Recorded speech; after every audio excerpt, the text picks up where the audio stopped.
Stalingrad.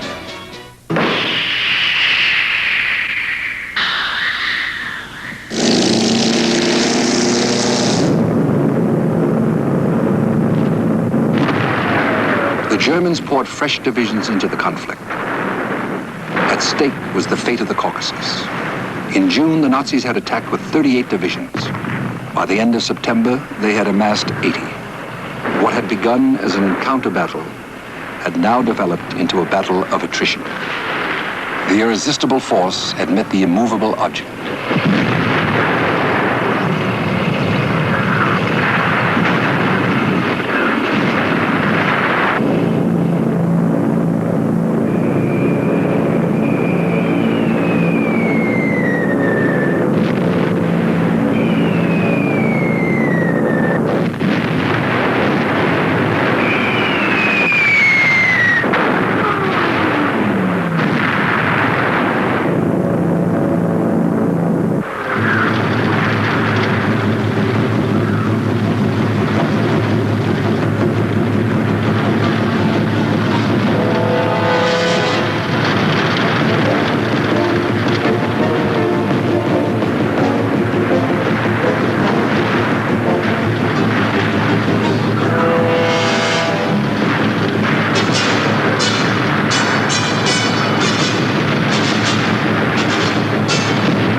Stalingrad itself had long since been put into a state of readiness.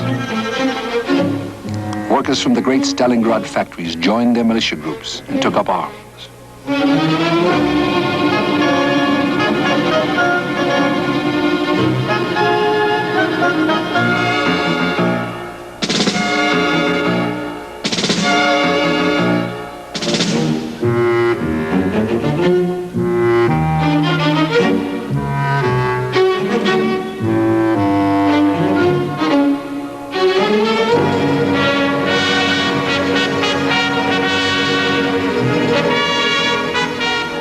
Party committee declared, each single one of us must apply himself to the task of defending our beloved town, our homes, and our families.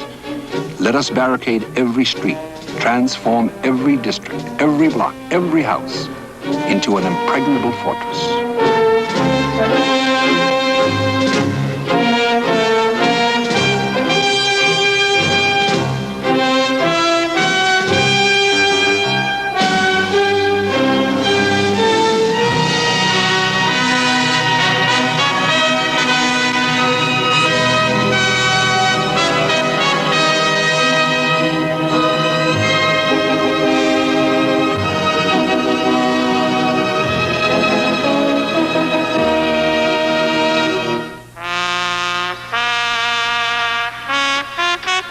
Stalingrad's tractor factory had been converted to wartime use. Its tanks went straight to the front.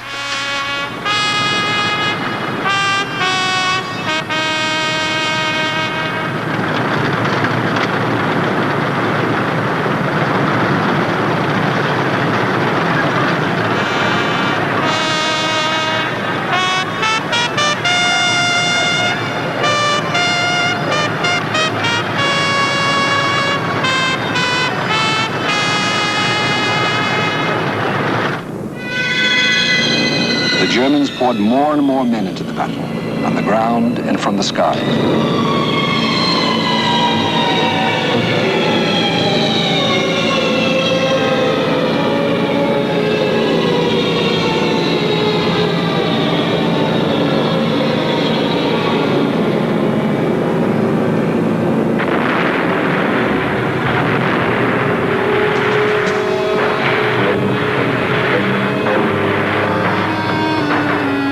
Paulus's advanced units battered their way across the northern suburbs of the city and managed to reach the steep bank of the Volga. Von Paulus assumed that he now had Stalingrad in his grasp. Von Paulus's artillery could range from end to end of the city, and his toehold in the river seemed to indicate that he could command the Soviet supply route. But when the column that had reached the Volga tried to expand its perimeter, the Red Army beat it back. What von Paulus could not know was that the Soviets had turned Stalingrad into one enormous fortress.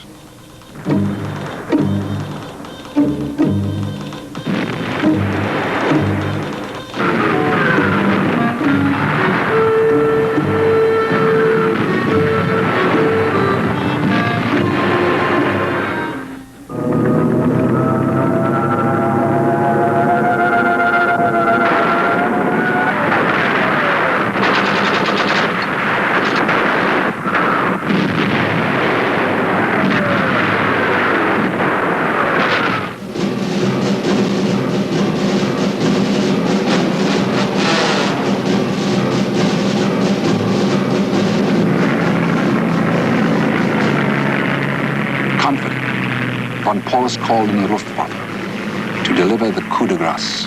It was the heaviest strike the Nazi Air Force had made since the first day of the war in Operation Barbarossa. Every bomber that could fly was in the air above the city. They flew a total of over 2,000 sorties. It was a pure terror raid, of the kind the Nazis had patented at Rotterdam, Warsaw, and Belgrade. Its intention was to massacre civilians and demonstrate the folly of further resistance.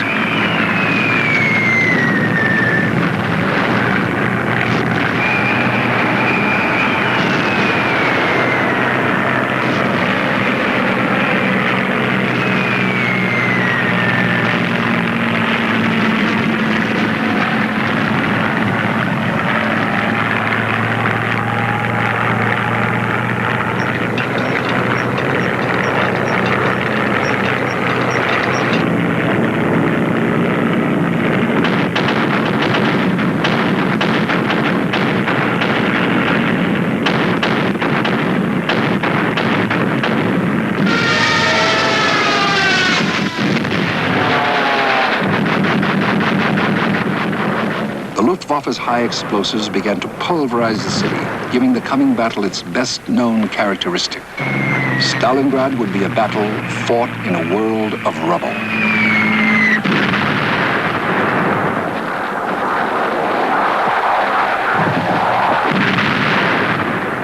Long after the bombers had left, the flames still crackled. The terror raid had realized one of its objectives. It had killed the innocent, many of them, and wounded more. But the raid's other purpose, the breaking of Stalingrad's will to fight, had utterly failed.